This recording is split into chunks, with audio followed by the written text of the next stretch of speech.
j'aurais fait du sale. Là, au moment où je te parle, j'aurais eu des immeubles, Allahu A'lam. Mais du coup, je peux. aimé l'immobilier, en fait. Ouais, j'ai toujours aimé l'immobilier. Pour tout te dire, je sais pas si tu le sais ou pas, à un moment donné, c'était juste par curiosité, j'ai été voir une banque, la Société Générale, pour faire une petite simulation, pour voir à peu près, etc. Mais bon, quand j'ai vu effectivement la possibilité, je pouvais être financé à 110%, prendre des immeubles, etc. J'ai dit, oh là. Bon, après, je me suis arrêté. Mais alhamdoulilah, après, bon, je me suis lancé dans pas mal d'activités entrepreneuriales, qui ont plus ou moins fonctionné. Mais à aucun moment, ça a rempli les conditions que je m'étais réellement fixées. Parce que pour moi, je quitte le salariat si l'activité est stable, l'activité entrepreneuriale instable, ben, voilà, avec un revenu, on va dire, plutôt pérenne.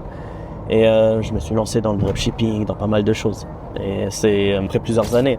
Donc aujourd'hui, on voit la sous-location, c'est bon, tu t'es lancé, c'est bon, ça s'est bien passé pour toi, etc. Mais tu as quitté le salariat après la sous-location.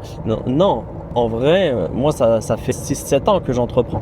Que je fais en sorte, que j'y pense et que je fais en sorte de quitter le salariat. Les gens, ils vont voir que le moment où j'ai quitté ou le moment où on va dire que j'ai réussi entre guillemets, mais ils vont pas forcément voir en fait ce qui s'est passé en amont.